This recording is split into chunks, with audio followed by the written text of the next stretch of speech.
salka ugu shisheeye nafdii ku simaniyo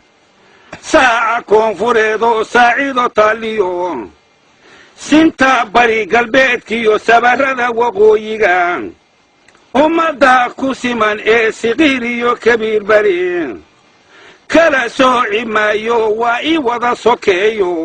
soomaali baan ahay aan seeraari karino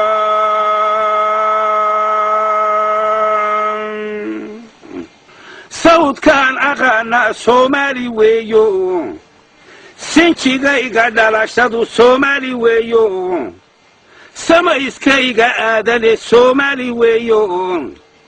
ruuxaan salaamaa soomaali weeyo sad waxaan la quutaa soomaali weeyo saaxiib waxaan nahay soomaali weeyo gogoshaan ku seexdaa soomaali weeyo cagta meeshan saaraa soomaali weeyo jidhka meesha laysara soomaali weeyo ma ogoli safaadkiyo kala soocidooda. أعوذ بالله من الشيطان الرجيم. بسم الله الرحمن الرحيم، والصلاة والسلام على أشرف المرسلين نبينا محمد وعلى آله وأصحابه أجمعين. أما بعد، ولا ليال كسر دواذا برنامج كان هذا قيمة بدن. برنامج كان وحنا نوصل دياري النور ميديا سنتر. النور ميديا سنتر وحنا مالنا ضد بدن وإذا كمل هنا إلا صعدان.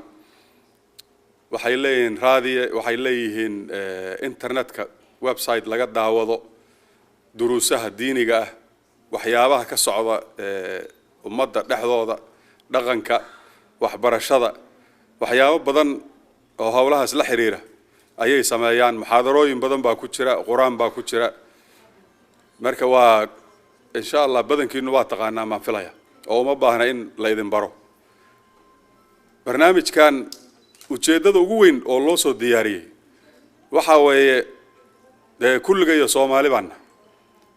Soomaalidana marxalado badan ayay soo martay. waa dad taariikh leh, waa dad soo halgamay oo inay xoroobaan u soo halgamay, waa dad intaan gumaysiga u imaan jiray oo taariikh leh, oo diin leh, oo dhaqan leh, oo af leh. hadda laakiin arrintu meesha ay marayso markaad eegtid waxaad moodaa dad badan oo ummadda Soomaaliyeed ka mid ah in xoogaa niyadu ka sii dhimanayso oo la leeyahay suuragal ma tahay Soomaaliya inay qaran jira noqoto, suuragal ma tahay Soomaaliya inay is afgarato, suuragal ma tahay Soomaaliya dad fiican inay noqdaan. su'aalaha si u sii socdeen hadda waa dhaaftay marxaladaas. waxay maraysaa Soomaali isma afgaran karto, Soomaali ma aha dad fiican maba aha, waa wada dad xun oo khiyaano badan oo aan weligood midoobi karin, oo qabyaalad ka buuxdo, oo diin nacab, waxaa soo miiran hadda halkaas ay maraysaa. weliba dadka dhalinyarada ah oo aan soo marin Soomaaliya siday ahaan jirtay, oo aan soo arag, oo aan soo dhadhaminin faa'iidada qaranka iyo wadanka iyo xornimadu ay leedahay, aan soo arkin, oo ama iyagoo yaryar wadanka ka soo baxay ama dibadahaba ku dhashay oo xero qaxooti ama Mareykan iyo meel la mid ah ku dhashay. dhalinyaradaas waxyaabo badan baa ka maqan, oo waxyaabaha ka maqan oo dadku dareemaan oo xataa dadka aan Soomaalida ahayn ay sheegaan waxaa ka mid ah inay yiraahdaan maxaa ugu wacan Soomaalida qaybtiina waaweyn inay yihiin dad isku kalsoon oo adag oo shaqaysta. dadka dhalinyarada ahna say u badan yihiin ay yihiin dad kalsoonidoodu hooseyso oo waxa ay doonayaan aan si fiican u sheegan karin. waxa ugu weyn oo arrintaas keenay hal wax kaliya ma aha, laakiin waxa ugu weyn waxa weeye taariikhdii iyo waxay ahaayeen baa ka maqan. ummaddu hadday taariikhdeeda aysan aqoon, maalintaas uu joogana wuxuu yahay ma yaqaan, asaga laftiisa aan aqoon. taariikhdu faa'iido badan bay leedahay. marka ujeedada ugu weyn oo barnaamijkan loo sameeyay waxa weeye in marka hore taariikhdayadii horta aan dib u fiirino oo dhalinyarada iyo ayaga annaga laftayada waaweyn aan is xusuusino inaan nahay dad taariikh leh. markaan is xusuusino ka bacdi aan fiirino maanta meesha aan joogno. taariikhdii hore haddaadan ogeyn maanta meeshaad joogtid haddaa fiiriso waxba ku tari mayso. haddaan dhahno sida dadka qaarkood ay doonayaan mustaqbal aan dhisno, haddaadan taariikhdaada aqoon mustaqbalka ma dhisi kartid. sababtoo waxaa la yiraahdaa qofka taariikhdiisa aan aqoon khaladaadkii uu soo sameeyay buu ku celceliyaa taariikhdaadii hore hadaadan aqoon waxaad soo martay dhibtii ku soo gaartay khaladkaad samaystay iyo wixii wanaagsanaa kala garan maysid waad ku celcelinaysaa marka insha Allah idinku dheerayn mayo introductionka dad badan oo marti noo ah oo dad taariikhda Soomaaliya yaqaan dad culumaa u diina oo rag iyo dumar bale ayaa maanta meesha ka hadlay doona insha Allah oo hadda aan ku soo dhaweynayaa Cabdirasaaq Xaaji Xuseen kulligiin waa garanaysaan waa prime minister kii labaad waa wasiirka arrimaha gudaha ugu horeeyay Soomaaliya xor ah introduction uma baahna oo kulligiin waa taqaanaan soo dhawow Cabdirasaaq السلام عليكم ورحمة الله waxaad iga filanaysaan idinka yaqaan laakiin anigu waxaan ogahay wax cusub aan idin sheegay inay jirin yaan ogahay anigu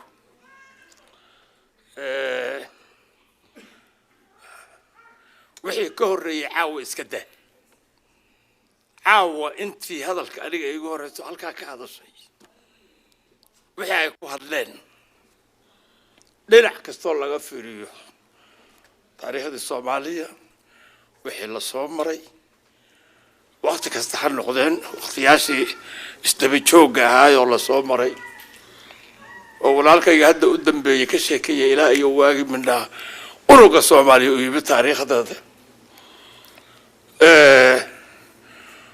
intaynu hadda inagu joognay dhibabkii la soo maray aynu aragnay sababta caawa aynu uga khudboonayno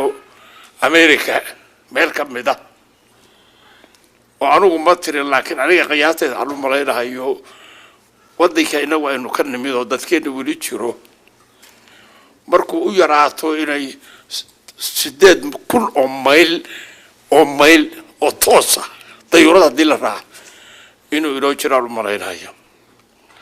sababta caawa halka ina keentay kulligaan oo dhawaa ognahay وانا laga sheekay caawna uma horeyso waxa aynu maqalno marka walaalkay hadalka hadda dadka kala siinaayay hadaladiisa gobolka anigu badiba dhigahan ka cuslahay waxaan isleeyahay wixii halka looga hadlay haddaan dadaalo 60 ama 70 maan gartay inta kale oo dhaweega baxsadeen maxay yeelay maqalkayga waa liitaa aad iyo aad u liitaa laakiin haddaan gabsaneen hadaladiisi waxa ku jiray meesha hadda aynu caawa joogno xageebinu ka aadna ya wixii la soo maray waa la soo maray meesha caawa aynu joogno xageebinu uga ka xagee ka aadna hadalkaas haddii la fiiriyo waa qiimo leeyahay waxa weeye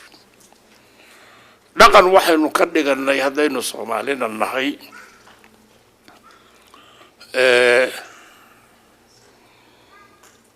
inaynu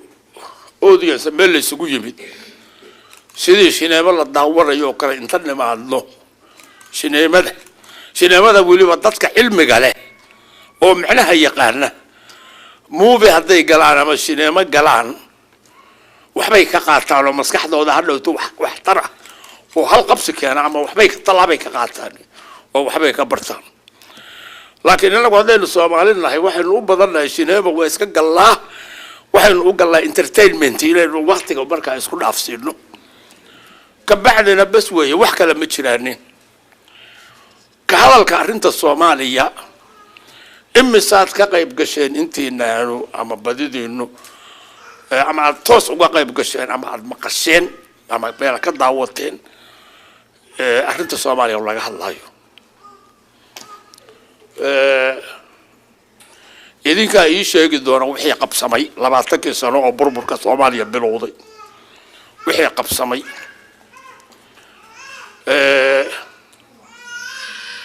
dad badan oo burburka Soomaaliya ka taajiray baa jira ka lacagaystay yaa badan waana iska caadi مصيبة القوم عند القوم فوائد يا اللي يري هذا كون حربي يا اللي يري يا مشكلة ضد كل حلا ضد بفائدة وطا ضد بدن بمليونير رغلا ولا قلت شري انت صعب على بربركاض النحية وكفائدة سين ومصيبة القوم عند القوم فوائد وكلوي أليغا dadka shirka qaabiyay oo anigu mahad gaar ah u celinayo aan hubana inaan ku hadlayo magacii intii hadalka iigu horeysay oo shirka kan abaabulay oo dadka kan isugu yeeray khiyaarta oo dadaalka ka sameeyay oo waliba mowduucyada ka dhigay mowduucyada hadda muhiimka ah oo laga wada hadlay aad iyo aad bay ugu amaanan yihiin oo ugu mahadsan yihiin aad iyo aad ayay ugu amaanan yihiin oo ugu mahadsan yihiin gaar ahaan waxaan magacayga intii hadashay hadalkayga horeysay intooda badan hadalkayga soo hadal qaadeen magacayga waxaan ogahay wixii loo soo hadal qaaday waxay ahayd ammaan iyo faan aan hubo inaanan qaarkood badidooda aanan u cuntamin anigu mahad baan u celinayaa aad iyo aad waa mahadsan yihiin laakiin anigu wixii aan qabtay iyo wixii aanan qabanin waa iskala aqaanaa dadka ku cayila ma ahay wixba laga sheegay ma ahay aniga iskuma wado laakiin waa mahadsan yihiin waxaan ogahay oo anigu haddaan isfaanshaan ogahay anoo u kasahaya oo og damiirkayga aan ogahay inaanan weligay isku dayayno wax Soomaali wax yeelaya ama burburinaya ama kala kaxaynaya yaa haddaan isfaanshaan isku faaninaya malaha midaasa ilaahay iga abaal marinaya hadda wanaaga iyo wax la iga sheegayo okay hadaynu marka Soomaali nahay hadal baa ka soo haray hadal marka wax ma bislaynayo hadal wax waa taraa oo waxa la isku fahmo oo dadku isku fahmaan waa hadal waa waxaynu hadda ku wada hadlaynaa laakiin kaliya hadal kaliya wax ma qabanayo ficil kale in lagu daro way wax qabad inuu jiro way wax qabad inuu jiro way wax qabadkaas anigu waxaan ogahay dad badan oo dadaalay inay jiraan oo Soomaali sidee baa dib wax looga qabtaa inay jiraan laakiin qof waxba lagu ma qaban karayo waa inay midnimo jirto way limidaysan khiyaartii hadalka kan ururisay waxay ii xilsaareen oo ii sheegeen qaybta aniga hadalka igaga soo aadaysa inay tahay inaan ka hadlo qabyaalada ama qabiilnimada inaan ka hadlo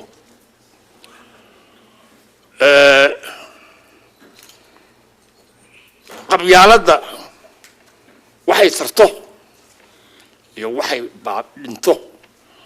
qofkii rabaa oo si daacada u raba inuu ogaado oo dareemo qof walba waa garan karaa arrinta qabyaalada waxaa ku filaan karnaa inaynu fiirino burburka hadda Soomaaliya ku dhacay oo 20 sano socda wuxuu ku salaysan yahay dilays wadiyo wuxuu ku salaysan yahay aniga waxay raatay jawaabta soo baxaysa inay tahay qabyaalad weey qabiil ba ku salaysan yahay inuu ku salaysan yahay qabiilkaas salka wuxuu ku hayaa waxa weeye dad baa waxay isku dayayaan inay dawladnimo ku haystaan qabiil inay ku haystaan dawladnimadii Soomaaliya inay qabiil ku haystaan dareenkaygu waxa weeye qof raba Soomaaliya inaan dawladu ka jirin ma jiro inaan dawladu jirin ma u malaynayo inuu jiro laakiin kuwaas raba qabiilad inay dawladnimada ku qabsadaan waxaan isleeyahay waxa moog yihiin yaa dawladnimada tan qabiil lagu ma heli karo dawladnimada tan wixii keenay ilaahay ka soko wixii keenay waxay ahayd dagaal lagu qaaday muxuu ahaa qabyaalada lagu qaaday oo dadka loo tusay qabiilku waxa weeye qaybsanaan weeye dadka kala qaybintiisa weeye haddii la qaybsan yahay wax la noqon karaa ma jiraanin qaybtuna waa soconaysaa weligeed qabiilooyinkaas hadda maanta jira qabiilku hadba heer buu joogaya mar qofkii rabaa inuu wax ku qabsado oo been ku dhisto meel weyn buu ka soo qabsanayaa qabiilooyinka waaweyn reer hebel iyo reer hebel baa iska soo horjooda laakiin haddana waxba kama jiraan markii hoos loo soo dego oo ninkan ku duulay reer hebel baan anigu intaan magaca reer hebel intuu dadka ku kiciyo oo reer hebel kana wax yeelaya hadday u hagaagto oo wax hagaajiyo oo waxay u hagaagaan waxa dhalaysa reer hebelkii isagu qabiilka ku kiciyay yaa gudihiisa isugu soo noqonaya haddeer labaatankaas oo gudaheeda ayaynu aragnay wixii dhacay qabiilooyinka wixii ka dhaxdhacay ayaynu aragnay marka qabiilku daa'iman joogsan mayo waa soconaya hadhowto reerkii walbaba hadduu muddo joogo waa kala jabhaya aniga intaan anigu noolaayo dhalinyarada ayo aan joogay waxaan ogahay qabiilooyin badan intaan Soomaaliya dhalay xataa qabiilooyin badan oo awal weligood muxuu ahaa nin madax lahaan jiray xataa isticmaalku intuusan weli imaanin nin kaliya madax lahaan jiray ka bacdi waa bateen waa tarmeen markii muddadu xoogaa la socday waa tarmeen markay tarmeen xoogaa socdeen nin kala soo baxaya oo ninka ka imaanaya qabiilkii xoogaa tarmay yaa laba u qaybsamay haddana maxay yeelay labada nin baa isqabatay laba reer bay u kala baxayaan reerkii isla reerkii markuu misana muddo socdo oo xoogaa tarmo haddana waa si kala jabaya markaas isticmaalkii yimid nimankii Yurub yar ay yimaadeen hawshooda ay ahayd dadka qayb iyo xukun iyo qayb hawshooduba waxay wadanka u yimaadeen si ay xukunkooda ugu helaan muxuu aasaas ugu helaan markaas ay mushaar u qoreen dadkii odayaashii awal mushaar ma jirin ninka madaxda ama isaga hadduu xoolo leeyahay xoolo leeyahay ama haddii kale reerka madaxdu yahay baa hadda u xoolo goyn jiray wax sii jiray aan jirtay dhaqankii hore markii isticmaalku yimid nimankii odayaasha ayuu joogay mushaar buu u qoray lacag buu u qoray markaas hadhowta ninkan lacagtu waa qaali muxuu ahaa wax bay goynaysaa wax weyn wax walba iska raqiis bay ahaayeen dadku lacag ma aqoonin ninkaana marka la arkayo hadba intuu tago oo waliba ninkan cadaanka ah gaalka xukunka haysta access u leh isagu u tagi karayo waliba xafiiska oo qof kale u tagi kara u jirin oo wax weyn loo qaadanayo loo arkayo markuu hadhowto muddo joogo yaa mid kale ka hoos kacaya oo qabiilkii ninkan madax ka sii kala jabinaya markaan midda tan dambe badiba nafac baa wadan waa nafac mushaar hadda lagu qoro oo qabiilkii inta kala jabisid hadda mushaar lagu qoro qarbiguna wuxuu raba weeye nimanka kale dadku damoor ay qaybsan yihiin dabeeta sida iyaga u fiican tahay weeye maxay la stability-dooda ku jirta iyo wax loo imaanayo ma jiraan marka qabiil qofkii raba inuu qabiil muxuu taraa iyo muxuu dhimaa qofkii raba oo run raba inuu ogaado waa sahal weeye inuu helo qabiil qofka xataa qiimeynaya haddaad fiirisid waagii hore qabiil ku jiray dadkii isku degmo ah oo isku hayb sheeganayaba siday u badan tahay isku dhul kooban bay yaqaani oo loo yaqaanay deganaaye marka shayga ugu weyn oo qabiilku tari karay waxa weeye nabadooda oo reer hebel baa halkaa degan oo intaasoo ragaa u joogta markii la maqlo ama la og yahay waa laga gabanaya lagu soo duulimayo hadday iyagu xisbidaan iyagaaba duulayo dad kala soo dhaxaya waa wixii dagaalada iyo qabiilku keeni jiray tan weeye marka la faani karo qabiil wax tari karo waa midaas weeye gabaada qarbigu markuu yimid oo mas'uuliyadii amniga guud qarbigu la wareegay oo askar ay qorteen oo dadkii wixii ay yiraahdeen nabad ma jirto dagaal iyo waxaas nimanka duqowda loo qoray inay iyagu mas'uul ka yihiin dadkooda iyo qabiilka iyo wixii dhexdooda ka dhaxay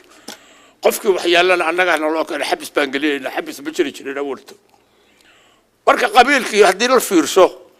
wax weyn oo taraayay ma jirin maxay yeelay awal bas security ku salaysnaa marka nominally nimanka qarbiga oo isticmaalka ah qabiilka way iska geesinimo gelinayeen system ahaan maxay yeelay say wax ku xukumaan ma rabaa dadku inuu qaybsan yahay bay doorayaan oo unity ay jirin markaas hadda islaayleynaya xoogaa diyooyinka la kala qaadanayay diyooyinka waqtigaas hore oo isticmaalku joogay dambiyaashu muxuu more or less collective punishment oo kala jirtay dadku waa kii hadda aano ilaa maanta waa la sulaya qabiil baa la sulaya ilaa maanta nin baa nin dilaya qof baa qof dilaya mid aan dambi lahayn oo meel iska jooga yaa loo dilaya maamayaasha Soomaalida badiba wax tarbay leeyihiin laakiin mid ka mid ah labaan awal waa hore helay hadda mid way iga maqayaan laakiin mid baan ogahay mid baa maamaasha Soomaalida qalda ku tahay weyn ay ku yihiin waxa la oranayaa anigu ma qaadan ma Soomaaliya oo dhalmeelay joogto meel isla qabto laakiin dhulkan anigu aan ku weynaaday maamadan ka hadlayo sheegay waxa la oranayaa reer hebel ninkaas laga dilay macnaheedu waxa weeye reer hebel ninkaas u fiican marka laga dilaa waxa weeye hadii birito aan ay timaado ninkaas fiican madaxa weyn laga gooyaa reer hebel ninkaas laga dilaa fiiri qaldada maamaashada fiiri reer hebel waa ninkii dadka u fiican la faalinay laakiin waxa la yiri intii la oran la reer hebel ninkaas laga la baxa ama laga reebaa la oran la reer hebel ninkaas laga dilaa yalla oranay maamaashada ma ogeyn dadka Soomaalida oo dhan isla wada qabaan laakiin waxa lu malaynayaa kol baan ugu dhulkaas aan tagara ficil waa muuqata ficil nimba hadeertaas maanta aan joogno hadeertaas waxaad maqlaysaa nimba la dilay ka bacdi nin kale oo madax oo meel joogo laakiin hayb ahaan reerkaas loo raacinayo yaa la dilaya kaas baadiya jooga ama wuxuu yaala aqoon yaa loo dilay ninkaas meel jooga oo nabad ka taliska u badan waliba waa kana qabiil positive iyo negative wuxuu leeyahay ba qabiil waa kana qabiil marka wuxuu taray qofkii rabaa ii sheegi doona laakiin anigu ma ogi bil xaqiiqati nimankii la diriiray oo xorriyada tan doonay oo 13 nin ahaa oo la dagaalamay dastuurka geliyay qabiilka la diriiro oo dadka yiri qofkii raba meeshaas inuu ka mid noqdo darbu maraya inuu san qabiil sheeganaynin Soomaali kaliya inuu yahay inuu sheegtaa ayagii maamulka waday madaxda ahaa oo arinta bilaabay qowl iyo ficil waxay ku muujiyeen waxaas ay sheegeen ay ku muujiyeen wixii daacada oo lilaahiya meel ma dhacaan bilaash ma dhacaanin ayadii hadeer walaalkayga takhtarka Cabdiraxmaan halkaas ka akhriyay ilaahay dadkii amal fiican sameeyay ajarkooda ma xumeeyo oo kale ahaayeen marka aswal lacag lama haysto qof wax yaqaan hatta intermediate school qof ka baxay ma jiro waqtigaas oo Soomaaliya intermediate baa ku ya iska daa secondary school ka iska daa intermediate qof ka baxay ma jiro Soomaaliya waqtigan nimankaas wax bilaabeen qof lacagtiisu ay gaarayso muxuu ahaa 20,000 oo shilin waagaas joogtay haddaan ilaahay ma jirin inaan dambaabin baan u malaynayo waqtigaas laba saddex nin baa waxay lahaayeen bixmishtari yar iyo daare yar iyo Muqdisho baan ka hadlayo dhulka kalena waa ka sii liitay ma jirin marka aswaa waa kacday meel kale oo wax ka soo galayeen ma jirto waxaa la yiri shilin hal shilin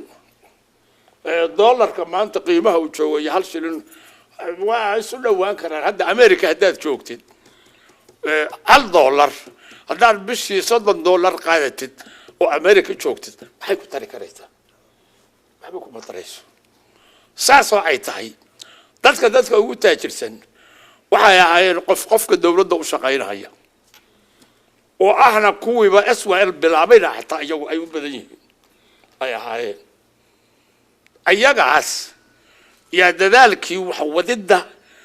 iyo jeebka wixii lagu dhaqaaqi lahaa ayaga un baa bixinayay qof alla qofka SWL soo galay waxaa shardi looga dhigay hal shilin oo bishii bixiya hal shilin meel jooga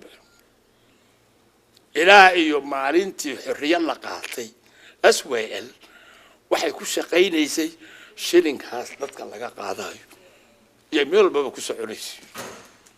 iyo ku maraysay waxay ku tusaysaa haddii la midaysan yahay wax aan la qaban karin ma jiraan haddii la midaysan yahay ma la kala tegay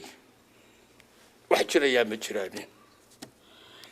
marageeda haddaynu haynaa maanta daanaynu haynaa لأنه هينا صدقني سوالنا هي قرمان وانا قاعدنا ضدك إلى يا واحد مقلي الصادة 10 ما كقاعته واحد 10 ليس ما لقى قاعته واحد قرمان 10 قاعدنا هذين سوالنا كويس شو يا يجي شو من فضلك قرمان 10 قاعدنا يا واحد مو ليس هذين سوالنا هي every one of us إنه يربنا جاد نكلا أبوري ومريه بحيي ومركب بيروح أنت حتى عينيا معها مركب بسلادين ينقف الموعونين ودونينا. It's not going to work that way. مش قينس جيت كان وين العبورة وكو واحد كلو دريميسه كو هذا كنت قال ما هي الدولة لماذا وهذا الكيجي ما قبل على كل قلية كو الدولة لماذا وقربائني قبيل كو جهران نبضة دولة لماذا مش قينس قبيل سومالي جوني الدولة نقول كرم مجرو انتو دولة ترادي سيثبتوا مجرو قفكو لاينا هيا I think الرول كالكوليشن قيها حساب قلدا ابو سميستي لاينا هيا مجرو سومالي واحد دولة نقول كرتا ايدو مدودة بالدولة نقول كرتا هدين لك على بحو هدين لك على بحو سيدي حدا موقتا هدين لك على بحو قف والله مدام فوقين هذا ولي واحد موقتا سومالي استيت باجرتو يا ولي هذا الباص صعدا لكن ما انت سقناته ورن سقناته سومالي اي كسمرت الدوله نما laga samro waxa dhalanaysa kuwa hadda dawladda sheeganaya Soomaaliya iyo Puntland aliya wixii la midayo meel kasta ay joogaan wallahi waa la liqaya barqa la liqaya they cannot stand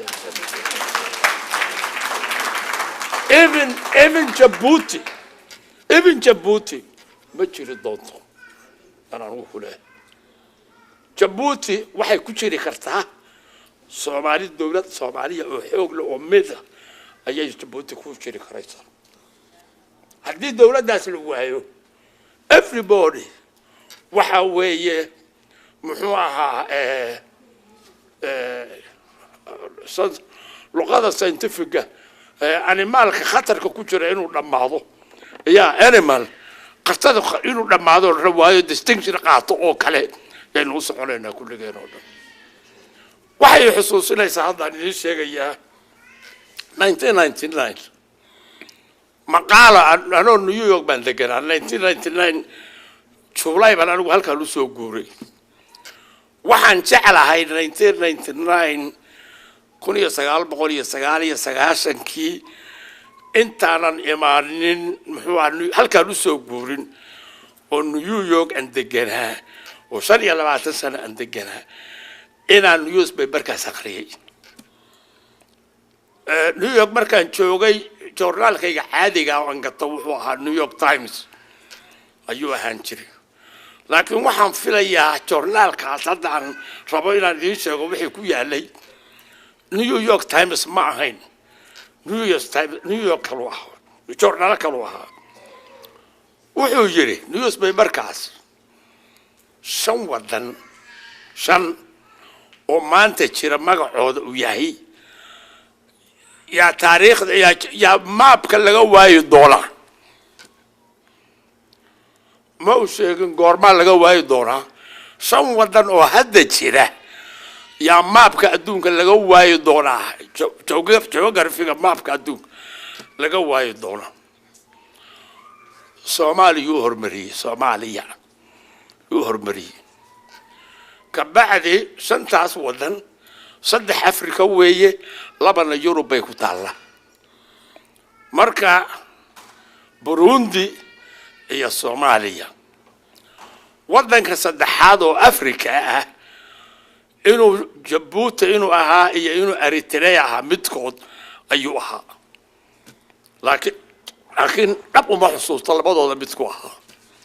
labada wadan oo kale oo Yurub u ka sheegay waxay ahaayeen Albania iyo Bosnia oo markaas xataa dagaal ka socday marka shantaas wadan maabka waa laga waayi doonaa buu yiri aniga normal sidaan awal isku aqiinay newspaperkii Soomaaliya wax ku saabsan ka hadlaya waa goyn jiray waxaan ku falaya ma aqaan laakiin waa iska goyn jiray kaas way ka baxsaday basli waxa iska suurtooda inaan iska sahladay markii eragii waqtigaas jiray inaan iska sahladay ka bacdi dib buu igu soo noqday erey newspaperkii yaa igu soo maxday waxaan hadda rumaysnahay oo isu sheegay newspaperkaas ninkii u qoray malaha waxyaa u soo degay ayna ka warqabin oo waxaan arkay hadda anigu isleeyahay Soomaaliya is in the process bay ku jirtaa disintegration ee dhamaato magaceeda meesha laga waayo dawladda Soomaaliyeed anigu isleeyahay I hope ilaahay waxaan ka baryayaa inaan gafsanahay oo ilaahay hadalkayga ay qabanin laakiin aniga wallahi waa rumaysna maxaa jira dadka hadii ay wataan jawaab looma heli karayo waxaad isweydiisaa 1943 aswal maalintii la aasaasay sida la wada og yahay aniga hadda hadalkayga aad ka maqasheen qof kaliya oo secondary school iska daayay intermediate school ka baxay ma jirin baan ku qof kaliya oo lacag haystay ma jirin baan ku wax lacag lagu magacaabo karo haystay ma jirin baan ku saaso ay tahay niman baa waa la isxilqaamay okay time factor ka waqtigiisu wata qiimihiisu iska leeyahay oo adduunka oo dhan waqtigaas xarakooyin iyo dhaqdhaqaaqo xoreyn wadanadii la adoonsan jiray ayaa iska jiray hormoodna waxa uu ahaa badiba lagu hireeranayay Hindiya oo ninkan Gandhi la yiraahdo adduunka oo dhan muxuu ahaa aqoontiisa iyo waxgaradkiisa iyo aqligiisa adduunka oo dhan aan la inkiri karin wadan weyn ka dhashay oo meel walba magaciisa iyo Gandhi laga sheegay iyo qola kale oo London joogta oo badidooda u badan yihiin dadkii madoobaaya awal adoonsiga loo keenay Ingiriiska iyo Mareykan iyo halkaan la keenay oo muxuu ahaa oo Jamaican iyo American ay ka mid yihiin iyo niman ayagu Afrikaana oo wax bartay oo mission iyo ku soo koray oo ay ka mid yihiin Nkrumah oo ay ka mid yihiin Kenyatta Haile Selassie oo laaji ku joogay oo wadankiisii Mussolini qabsaday oo London jooga muxuu ahaa yaa kale ninkan muxuu ahaa Azig wala oran jiray oo Nigeria markii dambe president ugu horeeyay noqday ay ka mid yihiin oo niman wax bartay oo mission ku soo koray badidood oo wax yaqaano jaamacooyin ka baxay iyo nimankan kale oo madowga Afrikaanki Jamaica iyo America yaa waxay London ka aasaaseen aduu hadal la yiraahdo ban Africanism Africa in la isu keeno fikradooda waxay ku socdeen waxa weeye Africa oo sida America federal state noqoto kale inay la aasaasa ayay ka hadlayeen midaas Soomaali badan ma ay ogeyn laakiin xoogaa yar kuwa yar oo xoogaa wax yaqaana say ku helaan ba waxbay la socodeen oo ka jiray waqtigaas Soomaalida Talyaaniga dawlad fashiista baa haysatay ma ay ogoleen muxuu ahaa xorriyada jirto oo communication-ka iyo waxa iyo ma ay jirin dadka madowga ah meesha jooga cagta joogta looga hayay qof cadaan oo cadaan halka marayo aan salaamin oo gacad saas u taagin waa lagu xiraayay waa lagu garaacay dambi baad gashay dambi bay ahayd marka xiriirigaas oo iska jira markii Talyaaniga laga adkaaday midiyada Talyaaniga laga adkaaday waa keentay waxa sababta Israel ay u furantay ee kamida marka waqtigu factor-ka time factor qiimihiisa waa lahaa laakiin haddana saas oo ay tahay marka aad u fiiriso dadkii meesha aasaasay Israel aqoon yarida iyo lacag la'aanta wixii jiray waxaad oranaysaa waxa kan waa miracle bay ahaayeen baad oranaysaa iyo sida Ilaahay ugu guuleeyay ay guusha ugu heleen waxaan ogahay anigu anoo joogo dhalinyaro ereyga la yiraahdo Soomaali magaca ereyga Soomaali dadka Soomaalida ah oo Soomaali weynta ah isma yaqoonin ayagu mana aad ka maqlaynin qof Soomaali ah hadda tiraado yaa tahay Soomaaliana inuu ku yara ma aad maqlaynin ma la jirinin hadda qof laba nin oo Soomaali isbaraysto war yaa tahay ala wasal ayaa tahay adeer soo sheeg qabiilkiisa hoos uu sheegay ayuu ku sheegay Soomaali iska daa credit-ka ugu weyn oo Israel ay leedahay inta aan wax kale la gaarin waxa ugu weyn Soomaali oo dhan waxay maskaxda Soomaali waxay gelisay dad Soomaalida ay gelisay Soomaali ila tahay oo qof hadii hadda maanta loo weydiiyo qofka kale yiraahdo waxa oranaysaa Soomaalana only dadka ajaanibka ah oo qarbiga wixii la mid ah yaa dhulka Soomaaliya iyo dadka Soomaalida Soomaaliya iyo Soomaali u yaqaanay dadka Soomaalida waddanka jooga isuma yaqoonin ayagu nin walba ama qof walba qabiilkiisa hoose ayuu isu yaqaan misal waxa ka dhigta erayada anugu ku dhashay qabiilkada ugu hadda la weyneeyo ma jirteen baa loo oranayay iska badhig ka dhig ma jirteen aniga yarka markaan hadii la yimaado war yaa tahay ma oranayno ma jirteen banahay waxa ma jirteen waa qabiil weyn ma baqaan ba aniga oo war yaa tahay Umar Maxamuud waa markaan u fogaado hadda meel weyn ka soo qabto ama waxa suurtadeena war yaa tahay reer xirsaana ma garat waa meesha aan gaarayo ugu weeye marka Soomaalinimo ay reer xirsaana intay isu jiraan mutaqaddin waxa shaqo Soomaali marka waxaan leenahay qabiil nimankii la diriiray faa'iidadii laga gaaray waa la arkay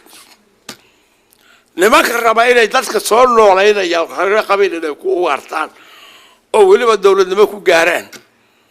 anigu waxaan leeyahay khasaartadoodii waa la arkay qofkii raba inuu tuso faa'iidadoodii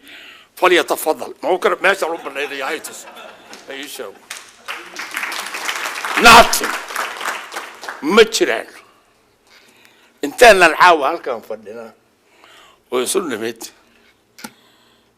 anigu waliba gabdhaha waxaan ka xumahay gabdhaha Soomaaliyeed meelay joogaanba waxa ay mudan yihiin oo xaq ku muteen wali si fiican loo macadaynin wali gabdhihii hadda hadlay waxay sheegeen wali faruqa ma qodnaba ku wixii ay qabteen iyo waligood حتى أنت للسن وحياله نبض الدولة نبض أنت للسن بعدين مركل للشوقي قف قدو مركا جورجة أورلان أول كتير والله سمينا أيضا لقى رواية سمي صق عنته هذا بحر ملك لك إيمانه مجر caruurta iyada dhalayso waxaan xusuus lahay nin walaalkaya oo walaalkay loogu weynaa annagoo geediyo waa guurnay meel baan loo socda hayaan haweenay uur qabay uur laba meel baan ku furnay hameenkii aan degnay hameen markii waa dal la guuraya meeshii ay ku umushay wax xusuus lahay waa umushay ayadii caawa umushay ayadii baa marka aqalkii bay rartay ayadii baa aqalkii rartay wax watay arigii ilmihii hadeer dhashay murjaca yay wadaa dhabarkay ku sidataa arigii ayadaa wada lagu wado ayadaa waxaynaysa can you imagine makeeni kartaa waxa fiicnaan lahaa nin inaga rago inuu saasoo kale umul noqdaayo yaafi markaasuu macnaha garan lahaa markaasuu macnaha really markaasuu garan lahaa what we are talking about maxaa la yidhaahaa dumar yaa dhiska guriga aasaaska meel kastoo la joogo yaa adoo xataa dowladnimo baan u fiirinba aasaaska lagu nool yahay hooyo weeye dumar weeye urur ku nool yahay rag wuxuu noqon karo without woman ma jiraan runtii saas weeye marka dumar lama sheegin waana midatan it's not only in Somalia keliya ma aha wa everywhere in the world even xataa qarbigaan haddaad arkaysaan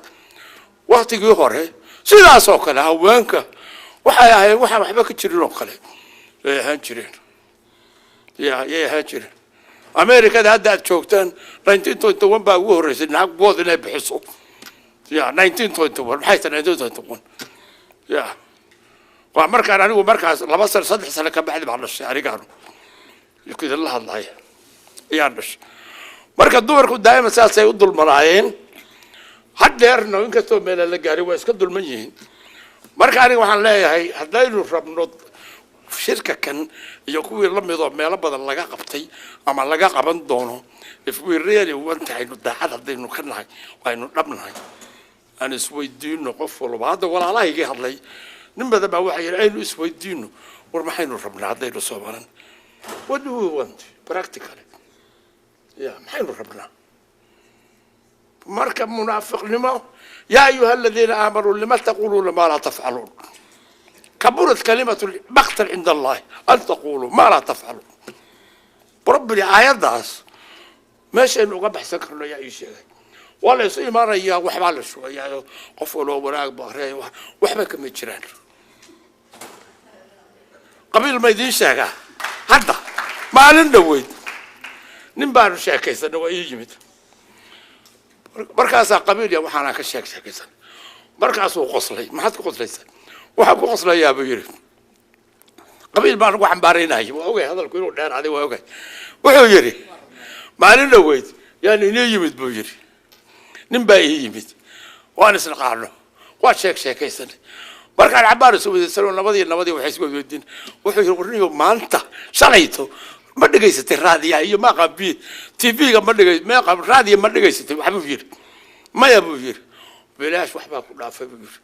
war shalayto waxa hadlay buu yiri nin Soomaaliya sidoo uga hadlay Soomaaliya ka hadlay aftahamadiis idaacadnimadiis war yaa midka dawladda noogu dhiiba war midka yaa dawladda noogu dhiiba ko oo muxuu yiri wixii uu wax ka sheegay markaas uu hadalkii markuu socday yuu kii hadalka u soo sheegay wuxuu yiri adeero ninkan maya kiiba wuxuu yiri oo ninkan magaciisa ma sheegay ha waa sheegay وما هيسا ها واهيا ومحو ير مقعيس محو شيك هبل كي ورك لو شيك باير الا وايا نسا سوال واير ما تقانا ها واقانا واكو ومركاس يو هذا وين يو يعني كانوا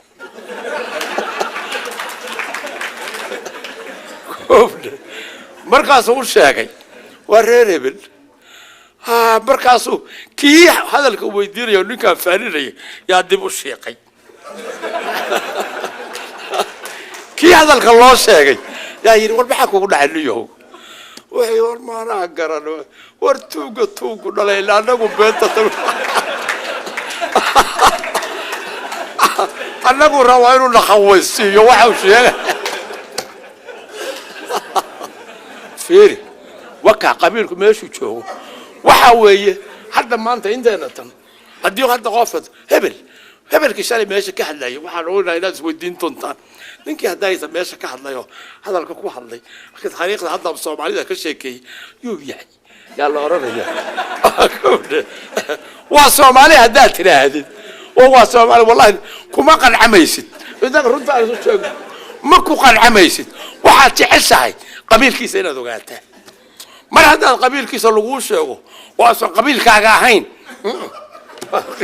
قيمة كوكو فدي النكاح قيمة كوكو فدي كونتي أرنت ترى إلى حيسا منافق لماذا نسكتينه لما متكون كلا دورة درس لا alternative لما الدورة نو والله إلى قبيل كان السيدين وحنا على قفوا وحكوا هالنقلوا دولة ما مجرته محاجرة دولة نلسي كلام مجرو هذا الله بدأ اسمين ولكن أنا كلا تشوقنا وحلا غير يا مجرانو وأوجه مجرانين لكن هذا ساسا الموضة سينارم كواد دربان ثم يقب قبل البيال توجه وهذا هو الرجال يا كهلايا وعلمت يا لو علمت وي مش قيل الصومالي الله بحالك على قيبرية والصومالي أردن مركز السوق يا صلب بمري 8 مليون people وي 8 مليون people محيطة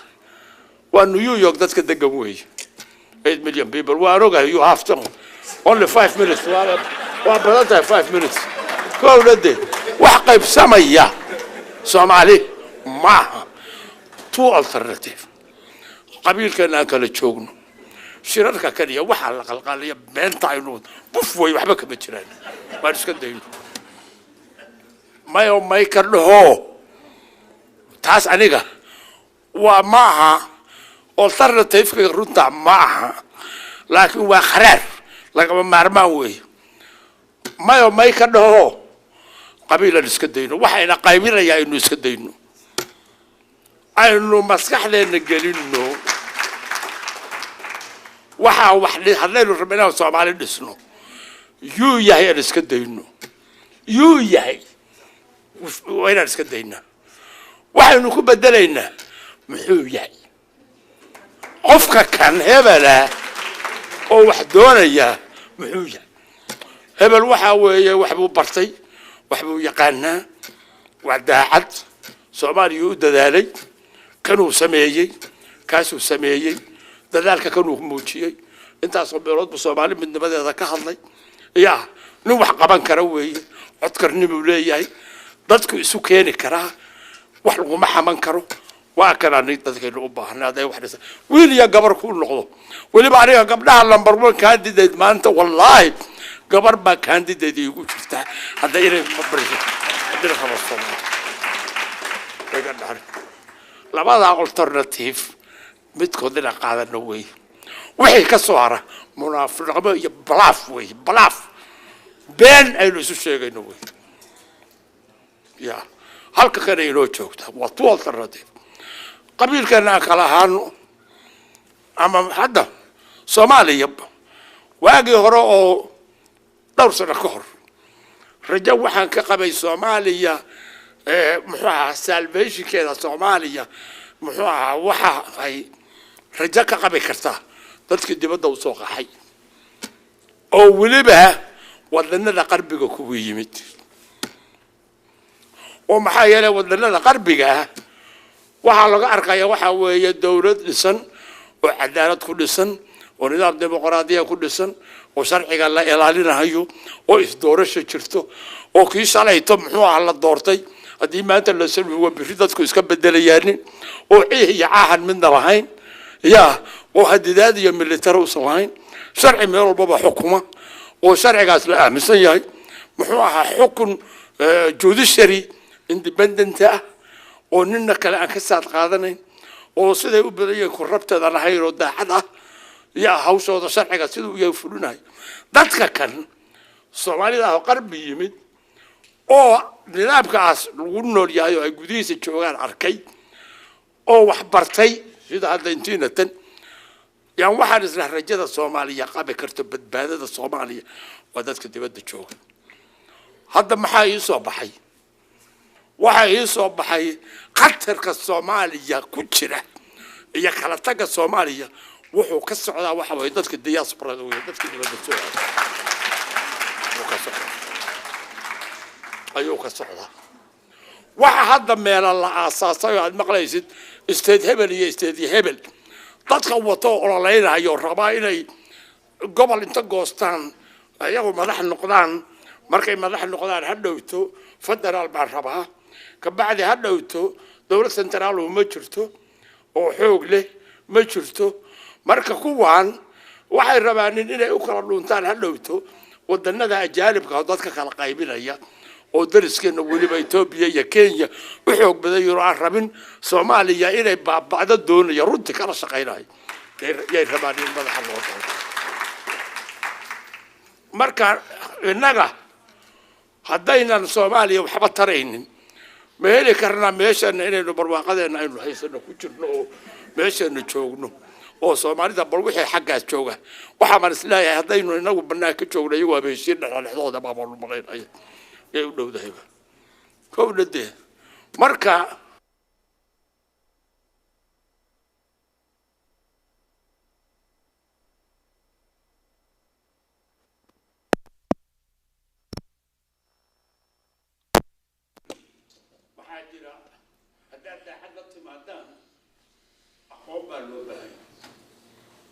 أجانب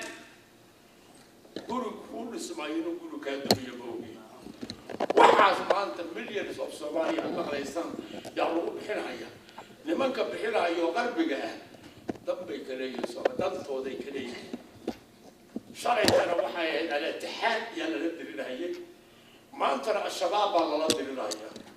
العفت الله بحرايا كان كل واحد كورة سنتي وحاول إنما كان ندري مثال وأوجع شن دقيقة أيام مثال واحد يشتغل يا دولتي هذا اسمه دولة ده أنا غرب الروك والله هاي ناس حسنتي وهاي بدي أحصل له كل سنة يا 2000 أحصل له كل سنة وجبوتي دولة جبوتي كل جيل هي شاب كذا يدي ضد كذا أي خرج كذا يا مقابلين وهي الشركة كلية وضد صومالية وملك استكيمت أي سوء تغيروا أي دعاء كجاري وجبوت دي ممكن قبل بياشها وورلو دي ودي تري شركة إمارة you are welcome in أتمادان لكن سيدي أبو براتين أولتو ما شفتو وحبا هين إلى شركة كفايدو شركة كان أي كده داش واحد حياتي ورلودي ديونا حياتي ورلودي دونا وقت كاسيدا دكتين أيها ودك حكومة أيها محيا أيها هو بيستي وأسكر موريانا يستين ودك أيها هيستي مركا ورلودي دونا بحياتي ورلودي دونا شركة بكتة جديدين اللي كحرودا إثيوبيا يسوي تجين إثيوبيا برواقة كنيسية مدبية فانية وحكروا كله دولة داس قرب مودن مركي تميت وحي واحترى واحدين بدي بسف عن بالوس اللي مركي تغدوكتين كل جين عدن بدي إنه غدوكتين هذا حسوسنتين دتك سف عن بيقول يا مركي جبوتي كي مادين مقدسه ودتك isugu yimid oo ku soo dhaweeyay waa ila tahay inaad badinina wada socotaan iyo hawada loo qabay qarbi lukuma lahayn ninkan presidenta loo soo doortay Cabdiqaasim anigu waan aqaanaa maraba hadda in xagashan loo baareeyo ma sameeyo maahan nin wax yaqaanu ahaa wax soo bartay buu ahaa codkurna buu leeyahay laakiin shaki weyn baan gelin karaa aniga muxuu ahaa daacadnimadiisa runta oo Soomaalinimada yaa shaki gelin karin ala kulli xaal bilowgii wuxuu ku dadaalay aniga sidan dareenkaygu yahay intaan la socdo waxaan dadaalay wuxuu heshiiskii lagu soo siiyay Djibouti sidoo uu ahaa inuu wax ka fulfuliyaan laakiin nimankan warloodyada ah magaalada tan u yimid oo isagu joogo warloodya xukumaayay awal bahaystayba yaa meesha haysta oo haddana Ethiopia hub siyaada iyo dhaqaale gooniya soo siisay ayaa waxaga markaas dawladda Cabdiqaasim hadiiba waxa lagu propaganda lagu bilaabay waa al-Ittixaad isaga hay Cabdiqaasim min sidoo dadku u helo wuxuu isku koofiyad buu gasaday ya markaas koofiyad baa la boodeenay dhabtay markaas la yiro al-Ittixaad way ya lagu hay qarbi waa ka jeefsaday ya waa diiday fiiri waa dawladda kaliya oo aan qarbi luq lahayn dhisideeda oo la oran karayo dadkii ka qayb galay waxa ay ahaayeen rootki dadkii muxuu garaad rootki dadka Soomaalida ayay ahaayeen marka maadaama warloodeeda diideen oo hadana Cabdiqaasim al-Ittixaad lagu shabeeyay ayaa dawladihii qarbiga waa u jiifsadeen markaas ay waxay gacan siiyeen ama haday u liitaan u jiifsadeen ay waxba ka qabanin warloodeeda Itoobiya wadatay kabay Cabdiqaasim waxa uu hagaagu waayay isaguna sidaan dareemayo say ku noqotayba muxuu ahaa wala saluugu kara sida wax u waday bil xaqiiqati wala saluugu kara runtii hadii la rabo marka waxaan hadalka wada hadalka qarbi dantooda waxaan ahayn oo adiga ay ku wadaan ma jirto Soomaali hadaynu nahay waa isku filaan karnaa maanta Soomaali waxay haysataa almost kumanyaal markay u liitaan secondary school ka baxday iyo kuman haday gaarto kuwa gaarayaan shahaadooyin jaamaca haysta waxay doontaan ku haystaan ya in 1960 maalintii xorriyada la qaatay iyo isku mid ku yimid waxaa jiray shahaado oo scientific waxa calaashan dhakhtarnimo iyo engineering iyo waxaan oo dhan nin kaliya oo Ali Sheikh Jirdal la yiraaho ya engineer civil engineer oo jiray ninka kaliya 1960 ma jiro qof kale marka maalintii xorriyada la qaato loo soo yimid ma garatay inta yadii madaxnimada gashay waxaana dad ayagu waxna waa akhriska akhriye karaanin laakiin basically muxuu ahaa xoogaa waxaan isku magacaabi karnaa dad ayagu wixii ay yaqaaniin dadaalkooda ayagu ku dadaalay wax akhris dadaalkooda ku dadaalay laakiin ma jirin Aadan Cabdullaahi iyo Maxamed Ibrahim Cigaal iyo Maxamed Ibrahim Cigaal hadduu u bato secondary school buu dhameeyay hadduu u bato inkastoo loo dalu jiray muddo وافق إنجليز كله كوهاي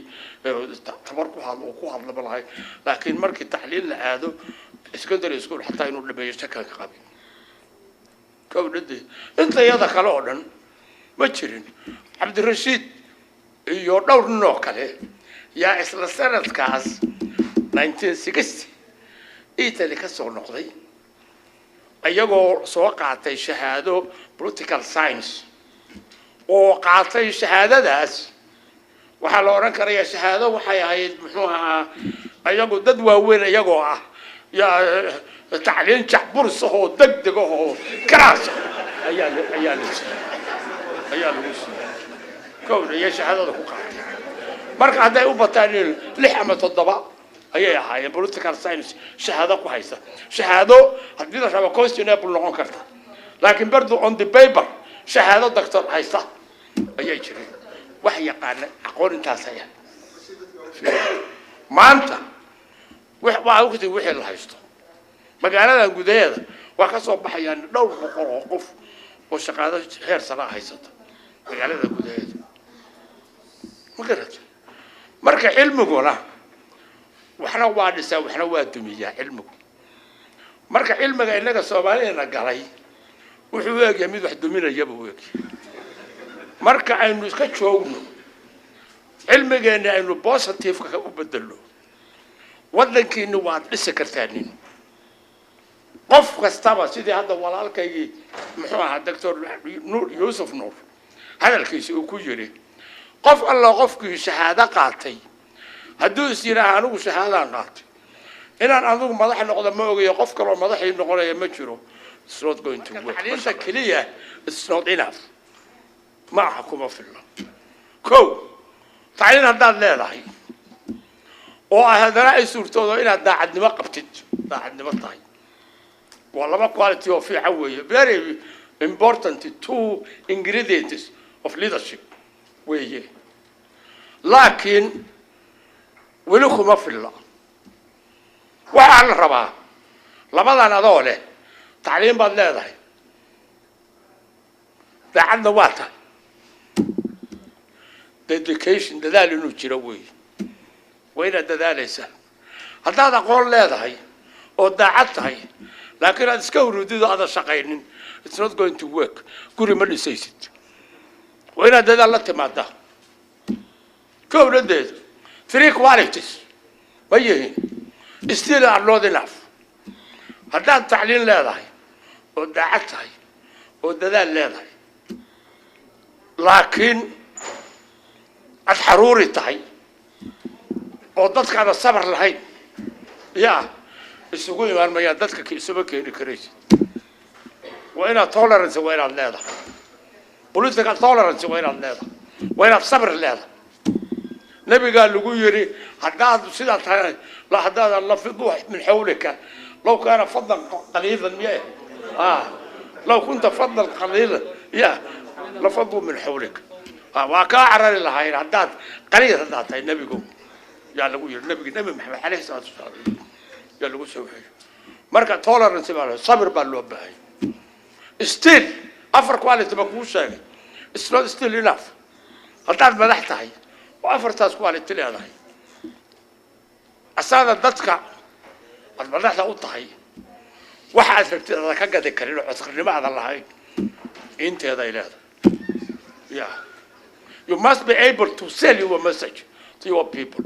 وين الفصيحة هذا oratory eloquence وين هذا مركز in leadership